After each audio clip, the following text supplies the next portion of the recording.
What is up, everybody? Welcome to Pop Culture Philosophers. I'm your host for today's festivities. I am Rockin Robbie Billups, and today on the Amy, Rex, and Robbie show, we are Rex-less, but that means we're going to have a great conversation filled with positivity, filled with a hopeful, optimistic view of the future, because today we're talking with spoilers about Dune Part 2, and we can only do it with the one and the only from Dynamite and Dynamic Forces. It's the one, the only. I've said that before. It's awesome, Amy. What is up? How you doing?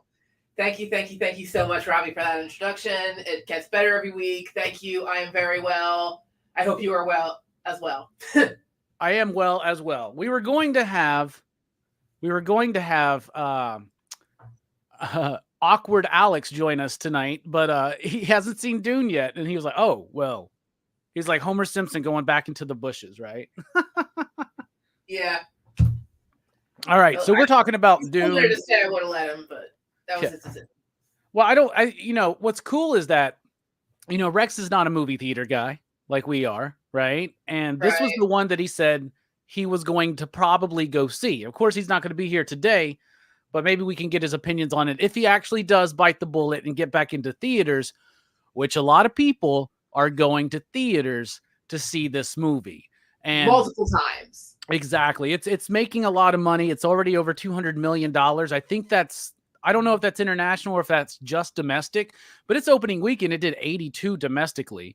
So that was a way higher opening than they were anticipating. The theater I went first showing on a Sunday morning, and it was packed. And we're talking an IMAX theater, right? So people pumping out $20, $25 a ticket, right? And so we've had so many conversations on this show over the last year or two, right, Amy, where we're like, are things turning around for the movie theater industry? Are we making a return back to theaters? Rex is always like, no. Streaming is king. But then this week, the CEO of Cinemark says, no, the studios are 100% coming back to the theaters. That is part of their strategy now. They are all spending less on streaming. There isn't that hidden revenue stream. The hidden factor of streaming was that it wasn't very profitable to make these very expensive things and just release them on streaming. It is historically accurate that movies that release in theaters first do better on streaming later. We may be talking about that next week when we all talk about Roadhouse, which is dropping today on Amazon Prime and skipping the theatrical. Sure? I didn't see it trending or anything. Is it definitely coming out today or is it later this month? I thought it was today. Let's double check there. Roadhouse release. Yep, March 8th. Okay, I gotta make sure. No, that's the world premiere at South by Southwest. Oh. It's released on Prime Video on the 21st. So we're gonna have to we got time. Yeah, we got time. That's weird. So they are releasing it at a film festival, and then so we'll probably hear reviews soon. We'll still watch it and do that review. Man, I'm kind of disappointed. I was looking forward to watching Roadhouse this weekend. maybe I'll dust off the original. Yeah, in addition to the success of Dune in theaters, there's what's that Sydney Sweeney rom-com that just came out? Anyone But You, I think. Yeah. That movie's doing really well. And, these were things that used to do well. And we're kind of returning back to, Amy, you remember because you go to the theaters where there was a bunch of diversity in what kind of movies were being cranked out by these studios, right? And you'd have smaller productions like horror films and rom-coms and stuff like that. Mm-hmm. And it's nice to see that. People do want to go back to the theater. It is just the fact that I think we want something cool, unique, and exciting, and not always necessarily unique. Like Dune is a big spectacle, must see in a movie theater. A romantic comedy isn't a must see at a movie theater, but people want to go to theaters. People want to go on dates. They want to have that dinner and a movie kind of thing, right? What do you think? Absolutely. And again, back to the word of mouth thing, when we're hearing like, if you're interested in sci-fi, go see Dune. If you want to do hey, here's a great rom-com that hasn't been out in a while. Like people do miss these classic styles, and they'll go and search for them. And they'll go find them in the theater, or if it is just on streaming, because at least then the movie's still doing good because people are seeing it. Yeah, absolutely. So let's get into this Dune discussion. Dune 2 released last week here in the States. We've seen it. I went and saw it Sunday morning. I was hungover, Amy. Oh wow. I had a late night. We Oh all man. went out. We partied. It was fun. But I was like, as soon as I woke up in the morning, I was regretting the fact that I bought my tickets so early, right? But I had to go see it so early because of its length, because I had a show that night. But even though I kind of felt like complete ass, I really enjoyed the movie. It was a wonderful experience. I overall had such a good time. It was visually stunning, right? It was Mhm. absolutely visually stunning. The special effects looked amazing. When those dudes at the very beginning are like they're on wires or whatever, right? But they're in those But like it looked, suits, uh-huh. but they But it look looks so so good. smooth. I'm like, they had to have done that practically. It's just there's Yeah, something about it. There's something about it. absolutely. Oh, and it looks gorgeous. It has such a great story. The performances and the characters, the realization of those characters is striking. Um, the pace of the film is crazy. It's a long film, but it doesn't feel long, even though it has a deliberate, slow pace to it. The actual overall pace of the narrative is not slow at all, and they are like it's chunky, where it's like it's progressing the story in these big chunks. Even though it deceptively feels slow, the flow of the story is not. I loved the music. I loved everything about this movie. The only thing I didn't like about this movie was when it ended. And I realized after reading some articles that what's his name? Denis Villeneuve. What's his name? Denis Villeneuve. Denis I think that's how you Villeneuve. say it. Yeah, seeing that he doesn't want to rush into Dune Messiah, he wants to do something else first. And I'm like, no, bro, you should have been doing Dune Messiah right now because we need this next year. You should have Didn't he Lord of write the it Rings already? this. Or he has a rough draft of it already of what he wants to do? Yeah. Oh, that's awesome. So overall, Amy, what did you think overall? It's again, there we don't have a lot of theatrical experiences like this. I might disagree slightly on on how how the feel of the movie is, because once in a while it does feel a little bit long, but it's still worth it. It's still worth it for the impact of the story. And that's last Saturday. I rewatched the first one in the morning. To refresh myself on certain details. And then later on I went to Cherry Hill with my cousin. I took her to see it with me in IMAX, and I remember and she actually he actually give me a quick recap because it's been a while since I've seen the first one. I'm like, great that you asked that because I just watched it, so I was able to give her a recap. I'm like, okay, remember Timothy Chalamet is escaping from these guys, and him and Rebecca Ferguson are hiding over here with Javier Bardem and the others. So she's like, okay, very simple. And with the whole thing with IMAX, with the sound, you feel it in the seats. So with the thought that it's loud and the action's going on, your seat's just humming. It just makes you so engrossed in what's happening. Yeah, it's a very rare epic. It's a very rare epic that we don't have a lot, and people already and I've heard talk where it's like Oppenheimer's so lucky that this movie didn't come out last year. Otherwise, it'd have real competition at the Oscars this year. Yeah, that's actually a really good point. Oppenheimer's definitely. Well, the Oscars are what, Sunday? They're Sunday, aren't they? I think Oppenheimer's gonna just slay it. But you're right. If Dune was there, but and then you never know with the Academy sometimes, right? You never know what they're gonna do. They may wait for the last Dune movie to give it its accolades, like they did Lord of the Rings, for instance, where Return of the King was the one that won all the awards, and I'm like, that wasn't the best one though, not out of those three. But it's one of those things that they do. They kind of will wait. But because of Lord of the Rings, it does remind us, like, in a big grand scale epic like that can be the best, just hands down the best film of the year. But it just can't, even though it's been a while, it's still possible. I mean, back in the 50s and 60s, like the grand epics would be the best pictures. And it's been a while since we've had that. While it's great that we've had so much diversity in those best pictures, whether it's a smaller movie or a bigger movie, or because they've been so different lately, it'll be interesting to see what can come back to it, which epic can still be Oscar worthy. Yeah. Well, what was the last like big epic to win like that? You think it was Gladiator? I can't think of one since. Like one of those big Well, like. probably wasn't it? It wasn't it wasn't Return of the King. You're right. Return of the King is after Gladiator. Yeah. Yeah, because that's like 2003, 4, 5, something like that. Yeah. Well, Yeah. I think it was the last one to. It may be Return of the King then. Because then you hit like Crash, Slumdog Millionaire. You hit this like wave of really good movies that are not quite those kind of movies. Dune 2 though, what a spectacle, right? Like I watched it in IMAX as well. I watched Tom Scioli on Total Recall show. He was doing a little bit of a review on it, and he said this is the loudest movie I've ever seen in a theater. He's like, it was so freaking loud. And it was, man. Like the IMAX is already a great way to watch a movie, especially a movie that's kind of designed for it. Oppenheimer was so amazing in IMAX, and the sound was a part of that. Same thing with Dune, right? And then visually just stunning, just absolutely masterful. Like you said, epic, giant in scale and scope.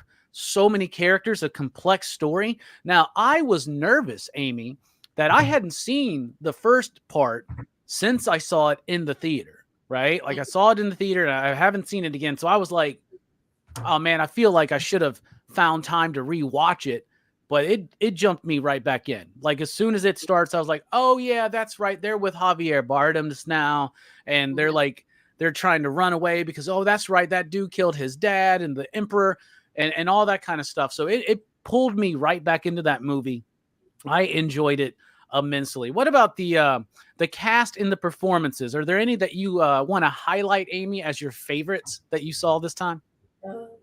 Good question. And again, I wanted to say real quick, and besides, I know we keep calling the movie a spectacle, but yeah, the story itself is what keeps us really paying attention. Because it's a whole thing about like, right, someone might be a messiah, but he doesn't really want the job, but he has to, or else bad things are going to happen, but bad things are going to happen if I still take the job. It's heavy. Yeah. It's heavy, and how manipulative religion can be and the people behind it. There's so many layers. I guess for performances, well, everyone's great. I guess I really got to give it to Timothée Chalamet because this might be the best I've seen him yet. I think this is the best I've seen him yet. Yeah. What about his performance stood out to you? Especially when you compare it to part one, where again, he's a young man. He's right. What kind of destiny awaits me? Do I got to be like my dad? Why do I have to learn these things? My mother's teaching me, and right, what's so special about me? And him and slowly throughout this movie, him having to really begrudgingly accept this destiny, and really seeing him at the end, especially the whole like, oh god, the scene where he's talking to all the Fremen, long live the fighters, and you believe him, him that he's become this leader. Who again takes and is willing to go up against Fade Rautha and force the Emperor to the whole thing, like Chis is like he's like you believe him, you really do believe him. Again, I think it's his best yet. Yeah, he does great too of like you were saying, like at first kind of doubting that this is the path for him, but then like over the movie. And I love the nuance of this approach with his performance is in any other movie, when he does decide to take on this role and lead these people and get revenge on his father, right? Like it's a heroic decision. In this one, the way they're painting it and his performance in particular, you're kind of like, well, I don't know, Paul. I think you're drinking the Kool-Aid a little bit too much, right? He's kind of using it to manipulate these people. There's a scary, edgy, cold aspect to it that really comes out at the end when he like takes the Emperor's daughter as his wife, and you can see the reaction from what's her name? So good. Shani, is that her name? Yeah, the character's Shani, and again, and this is some great work from Zendaya too. Like everyone, like I know in the original story it works out a little differently, but like that's a smart change for this story, like how she's watching the man she loves becoming the thing he didn't want to be. And it's heartbreaking. I remember my cousin right next to me when I'll take your daughter's hand. She's like, "Jeez, Paul, what the hell?" Like that, that really? What the hell? Yeah, and it reflects him because earlier in the movie, his mother says you need to save your hand for like a political decision. You know, you got to save this for that. You can't just marry for love in this world. You got to have like a political alliance. And he's against that idea at first, but then he starts, once he realizes the mission is superseding his relationship with Shawnee, right? And it is cool. Like, I think they had a really good chemistry throughout the movie. I really believed it.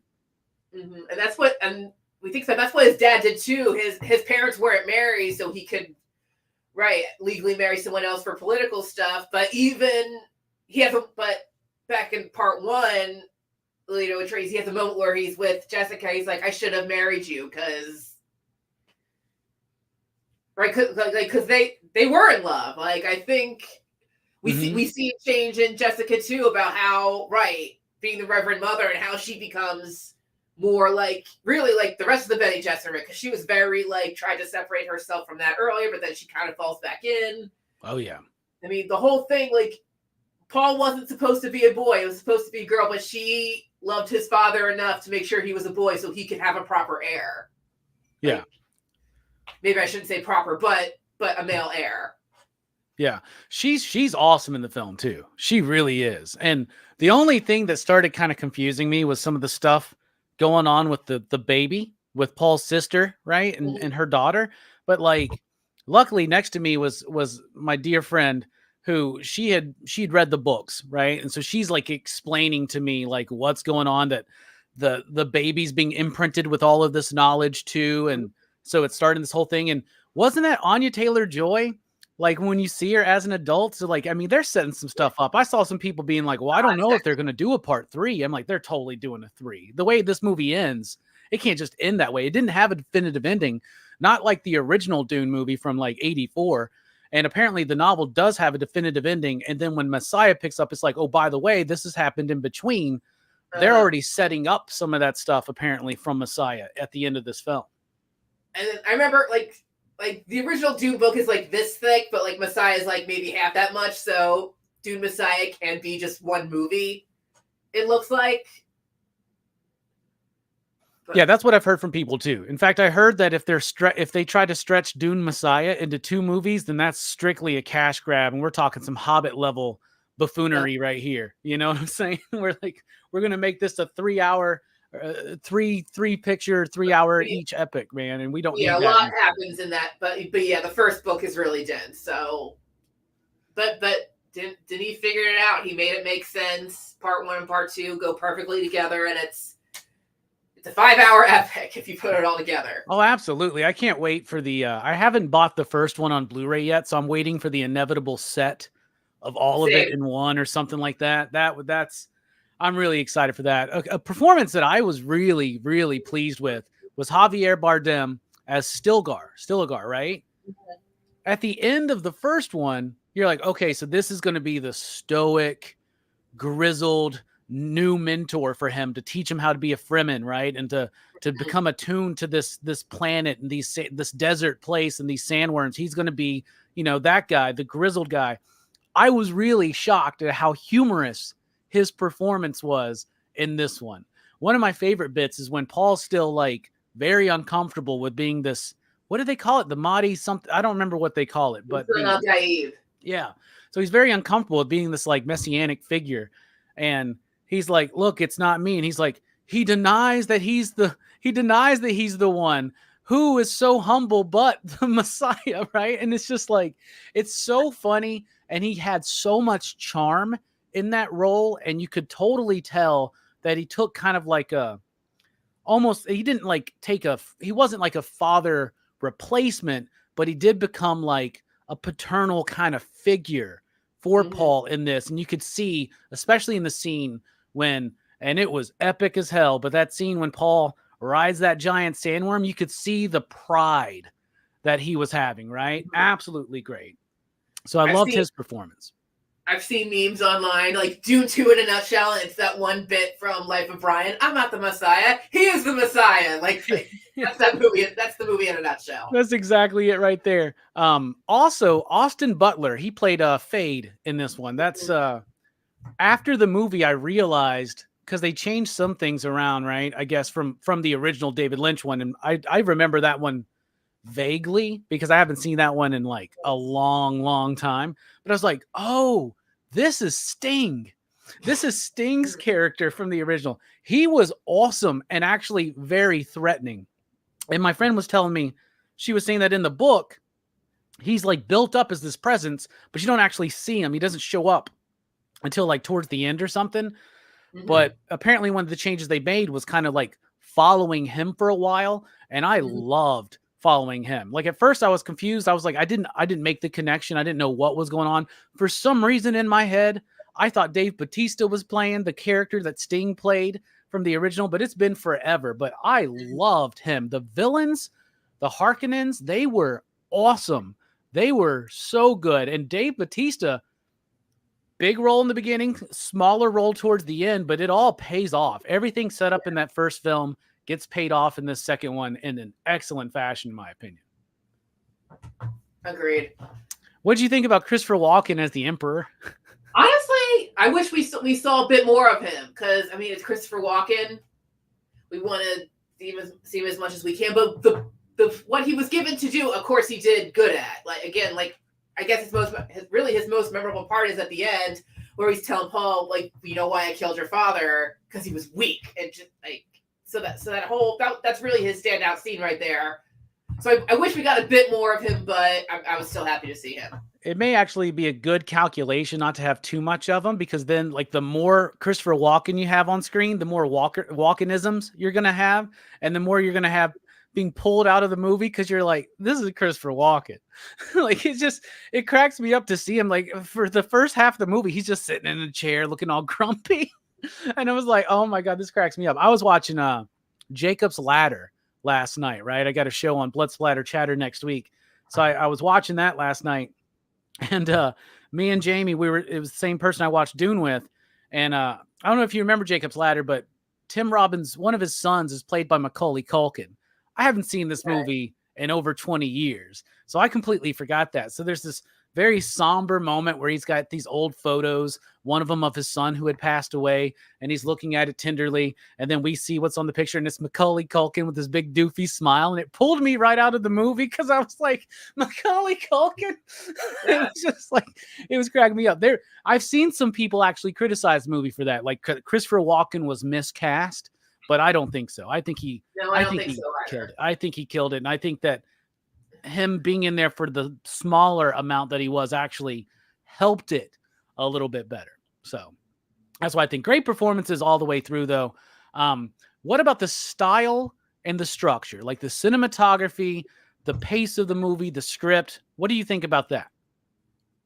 Again, I do admit sometimes it might feel a little slow, but it does. You get through it because of how you feel at the end with the payoff and how everything comes together. And I'm trying to think of like what he used a different cinematographer than Blade Runner, right? Didn't he? I think he used a different guy for this, but otherwise, I'm like, if this was the same person, because cinematographer is Greg Fraser. Okay, yeah, he used a different guy, but oh yeah, this guy did Zero Dark 30, Rogue One, Dune, Dune 2, The Batman, and The Creator. So pretty good cinematographer there, yeah. I loved the cinematography in particular, and that bit on the I don't remember the name of the planet, but where it's like the gladiator match with Fade, right? And like it all looks super overexposed and bleached out. That was stunning to me visually. Again, so the best cinematographers are the ones who can make any frame like a perfect portrait, any frame from the movie, and you can hang it up on your wall, and you're like, wow. And like those are the best guys. Yeah, that's part of that Ang Lee school, right? Ang Lee always said that. He goes, I want you to be able to take any frame from any of my pictures and be able to frame it and hang it up as a piece of art. And I think that holds 100% true for Dune Part 2 in particular. Mm-hmm. What'd you think about the special effects, like how the worms looked and the ships? And I think it looked very realistic. And I heard this movie had like a very reasonable budget. I think, again, if I'm anyone out there, if I'm wrong, please correct me. Like I heard it was like 190 million, maybe 200 million. Yeah, that's what I've heard too. 190. That's what's reported. It wasn't super bloated. It was very modest, and it looks incredible. Like they just. That's like a fraction of the budget of The Flash, Amy. Isn't that crazy? Wow. And again, from what we heard this past weekend, pretty much made all that money back, and they already made all that money back. Yeah, and it's going to keep making that money. It's going to keep making it. I think the style of the movie is absolutely splendid. Like I said, that scene in particular on that planet that looked all bleached out, black and white, but overexposed. The desert for a movie that could like fireworks, like lots of ink. You're like, oh yeah, the fireworks. I thought that was so cool. The ships looked amazing. The special effects were so solid, and just goes to show you, like, this had a less budget than a lot of these superhero movies we've been getting lately, and the CG looks better. Now I know things like The Flash were like plagued with reshoots and stuff, but like that Flash CGI looked really bad, and Dune looks good, and they are mixing practical with the computer generated stuff. And they shoot on sets and location, right? Obviously, like all the ships and like the interior of ships and stuff, it's a set. Yeah. And like they're shooting, I don't know what country they're shooting in, but they're actually shooting outside where there's a bunch of sand where they can, shoot specific scenes. And I'll definitely have to do research for how they do the sandworm stuff, but because that's most likely a mix of the practical and the special effects. Because yeah.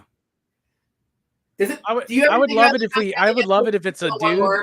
Wouldn't you love it if you see like behind the scenes footage and it's a dude in a mocap suit that Timothy Chalamet's like riding on? It's like when Josh Brolin's playing Thanos and he's just like wearing this big giant like thing. It looks so stupid. He's wearing a suit, but then he has like a thing on his head where like Thanos' head would be. So people are like Robert Downey Jr. is looking at the head. He's not looking at Josh Brolin. He's looking at the head. Exactly. Like that's so weird. The special effects were amazing. The worms, they looked freaking fantastic.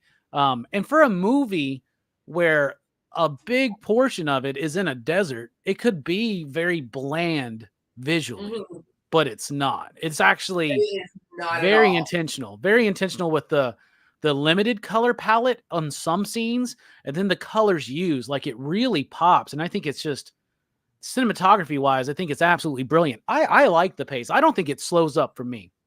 It does have this like deliberate slow pace, but those are it lulls me in with this pace, and it's kind of like, okay, this is a slow movie. Then all of a sudden I'm like, wait, we're at the end. Holy cow, what just happened? I felt like he was just developing his messianic powers, right? And then it just starts moving really fast. And it was great seeing other people in there like Florence Pugh, Stellan Skarsgård did a great job again. Like everybody in it just works so well. One of my favorite things about the first one, and when I got back from the theater after seeing the first Dune of this series, I was just listening to the soundtrack, the score over and over again. The music is once again top notch. It's Hans Zimmer. Hans Zimmer is kind of like John Williams. Some of the greatest composers, John Williams, Danny Elfman, there hits a point where you're like, all their stuff sounds the same, right? This doesn't sound typically like what a Hans Zimmer score sounds like to me, and I loved it for that. Like it wasn't overused, right? Like one of my favorite moments is when he rides that sandworm for the first time. Mm-hmm. And they wait until that moment to give us that.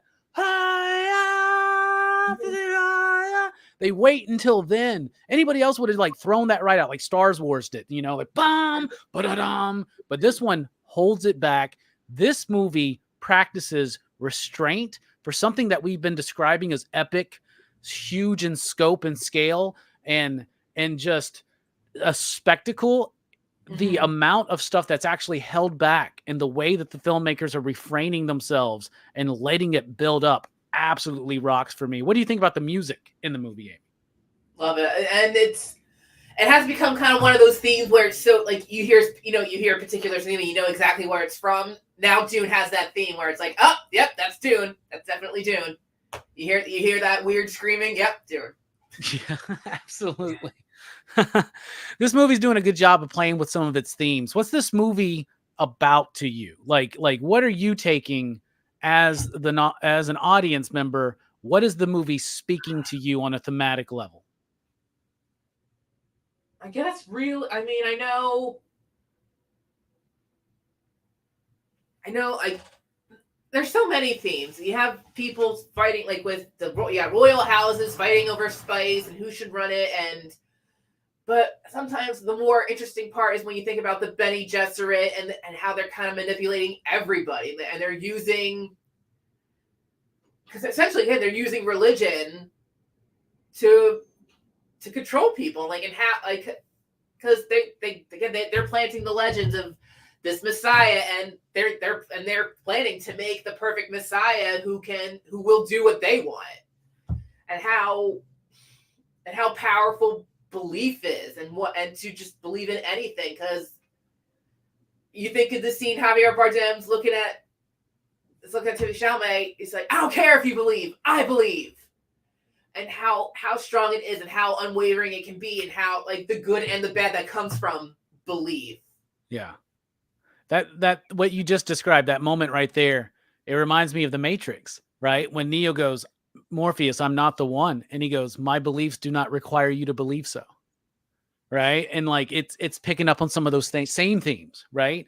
And I agree with you 100%. To me, it's like a warning about the dangers of these messianic figures. Right. And even Paul is wary of it at first, and then he gets kind of pulled into it. And like you said, he doesn't even necessarily understand or see all the external forces that are manipulating things to be going in this direction, right? And who is he actually serving, right? Even though he's not a believer, by the end of it, you feel like he's kind of like wrapped up in it himself, right? And he's gone on this mission of vengeance that he's after, really, and then starts with a little bit of nuance, kind of changing that around. But I love, and like you said, talking about how, like, there's these people that are using religion to kind of like control people and manipulate events, right? And you know, that's something that you see in real life, and we've seen it throughout history, right? I'm saying Dune, Bueller. Why do you keep doing this BS to me? But now you distract me. What was I saying? Oh, but like, for instance, it's generational too. So apparently in the book, like, everybody's on board with this dude being like the messianic figure, right? But in this one, they're playing up the idea that it's almost a generational thing where the younger people, they're like scoffing at it. But the old guard, Javier Bardem and his people, they're full in.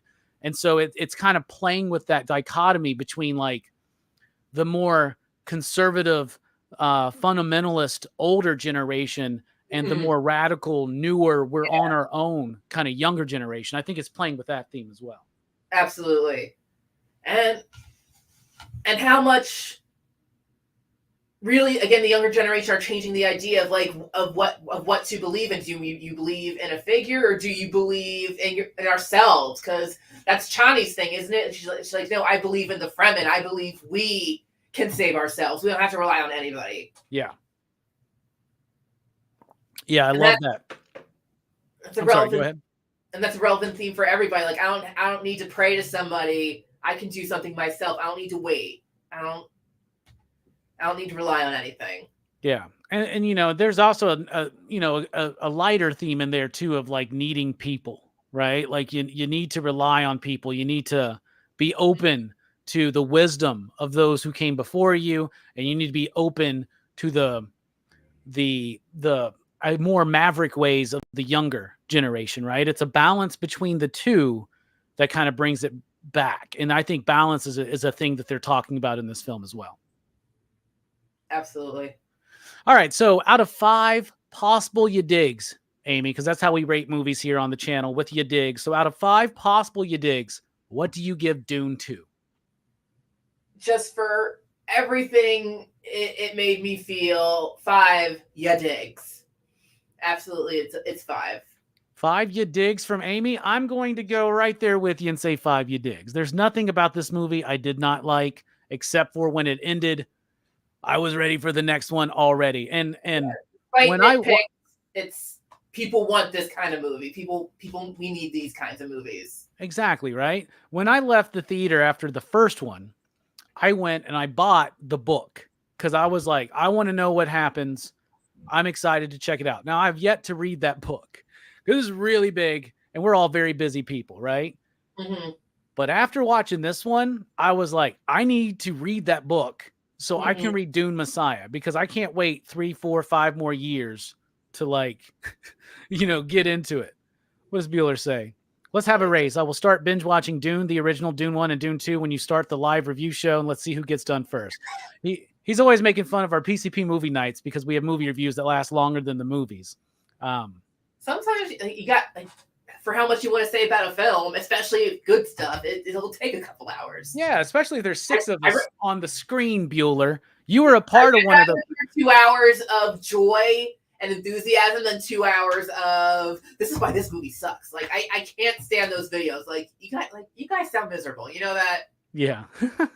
Sometimes those are fun though. If we can all, like, have fun hating on a movie, like there are movies that we love that really are bad, and we'll talk about how bad they are, but we'll also talk about how that made it such a fun experience. And I'm not talking about, like, a lot of the discourse we hear today. I'm talking about stuff like those old cheesy movies from the 80s that I love, like Surf Ninjas. Man, that was a great show because we're kind of tearing it apart, but at the same time lifting it up. And that's what we do here. That's what we like to do. 6 people, you're the only one I pay. Oh, I love you, Bueller. Hey, what's up, Esvon? How you doing? So a perfect score from me and Amy. It made me want to go out and, as quickly as possible, read through the novel, get Dune Messiah, get the 3rd one. And I know there's a whole lot more, but anyway, I think those 3 are the main ones, right? And that even makes me want to go back and rewatch the David Lynch one. I haven't seen that since I was like a middle schooler or something. Makes me want to go back, and I hear a lot of good things about the sci-fi miniseries from, like, back in the day too. I've never seen the sci-fi miniseries, but I did watch the original David Lynch film before I saw before Dune 1 came out. And while it's not a perfect movie, what I admired about it was, like, I could see the story in there about, the different royal houses, and because the story itself is interesting. So I was able to see the story in there, just everything around it, like, could have been really better execution. The thing that was really bothering me, because there's so many inner monologues. I mean, from what I've read the book so far, there's a lot of people, like, thinking to themselves, and you hear these inner monologues, like Paul's watching the sandworm from the ship. He's like, and you hear it in his head, like, oh, you see the worm, the flood, like, the spice, it's within me. It's changing. Like, it's like, okay, I get it. Like, don't, what? It's a lot of telling and not showing. Like, just gotcha. That was really my number one issue with it. But another thing I admired about it was it didn't look like any other sci-fi film that I had seen. Like, it didn't look like it was in the same universe as The Fifth Element or Blade Runner or any, like, it was very much uniquely its own thing. And I always can admire that when I can separate these different worlds and they have very clear voices. Yeah, the world building is fantastic in the Dune movies. They're really, really cool stuff. And the David Lynch one, obviously, David Lynch himself was not pleased with that movie. A lot of the like Dino De Laurentiis, like, pulled a lot of authority on that movie and, like, forced him to cut down the second half, and that's what I hear on people that have reviewed the movie, in hindsight later on. And I haven't seen it in over 20 years. But they're like, it's the second part where it really just gets too truncated and it doesn't really quite come together. So that's why it was a really great idea to take this and turn it into 2 movies, like tell a 5-6 hour movie, a 5 or 6 hour story across 2 movies rather than try to get it all in 2 hours. You don't want to do that, right? But you also don't want to overextend. So if Dune Messiah just needs to be 1 movie, let it be 1 movie. Don't try to stretch it like Even they did, like The Hobbit. 3 hours, Denis, like, we sat through the first 2. We'll sit through another 3 hours with you. Even if it's 1 story, we'll sit through another one. Yeah, absolutely. And then also that way, it won't take us 20 years to get the conclusion of the Dune trilogy, right? So that would be beneficial as well. Does it give you hope with everything that's going on right now, with people being excited for Dune, with the Sydney Sweeney romantic comedy, like coming out the gate, making a lot of money. Like, I think it's already at $200 million. Like, is it giving you hope? Do you think that we are back on the path of theatrical releases being a staple, being a big deal, and people wanting good movies to go to see at the theater? It does give me hope. Again, a huge thing. Like we're talking about it. So many people are talking about it and celebrating the films that they love, that they go out and see, and it's infectious. Excuse me. It's a great feeling that we can celebrate good film and come together, even if we have disagreements in how maybe something's executed. Like, we still, it's a universal love, and film's a universal language, and it can bring people together. That's why I love talking about it so much. I love watching it and celebrating it, and it makes me feel good. Yeah.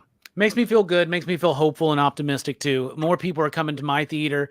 I'm seeing that theater get busier and busier. Yeah, Madam Web tanked because nobody wanted that movie. Dune, people wanted that movie. Anyone but you, I wouldn't have thought of it, but people wanted that movie too. Sometimes, like, and you see people, and sometimes you meet people, or you can connect with your friends better. Like my brother and I aren't always into the same types of movies, but big things like this, whether sometimes it's a superhero movie or a film like Dune. Yeah, we can talk about films like this, and like, because he went and saw it with his friends. I'm like, wasn't it great? Yeah, this part, like, it gets us excited to talk about. It gets us excited. Absolutely. Now, since Rex isn't here, I don't want to speak for him, but I'll just kind of give you what I think Rex would have said. Nope, they've already trained us. We all want to stay at home, and we all want to stream our movies. Nobody wants to go watch them in the theaters. The theaters suck. You got to give us something that we really want to see. You got to do something. You got to make it like a baseball game where I'll spend this much money on a beer and a hot dog. Oh, and my daughter plays softball. And you're nailing it. You're nailing it. Yep. And just make the damn Superman movie already and put it out. So there you go. All right. Thank you so much, Amy, for joining me for this discussion. I had to have a nice long-form discussion about Dune 2 with somebody who was as enthusiastic with it as I was. This was a great conversation. You out there in the chat, you out there watching on the replay, let us know, what do you think of Dune 2? What do you rate it out of 5 you digs? Amy, what y'all got coming up? Tonight, it's the original art experience on our channel, The Experience. Nick has a lot of stuff tonight. We got some Superior Spider-Man by Mark Bagley. I'm trying to, like, there's so many names I put on the sheet, and I gotta think about it. Like, we're gonna have some fresh commission cover art. We're gonna, I hate stuttering like this, but I'm really taking a second to try to remember all the art that we're gonna have. But I should say we're gonna have some Joe Quesada. We're gonna have some a little bit higher pricey art, but we're also gonna have more affordable art. So you got a little bit of everything tonight. I'll leave it there. Nice. Everybody go check out that show. And then, of course, I'll be over at the EXP, The Experience, with this exact same team to do the Comic Collectibles show on Monday. That'll be a super fun conversation. As far as me, we're in the midst of March Madness, and right now I got 2 shows coming up that are going to be Korean horror films. So tomorrow night you can catch me on Dylan's horror show as I talk about Train to Busan with Dylan and the crew. And then on Monday night, PCP Movie Night, The Host for March Madness, where we celebrate the insanity of cinema. Amy, thank you so much for being here. You out there watching, thank you so much. Station.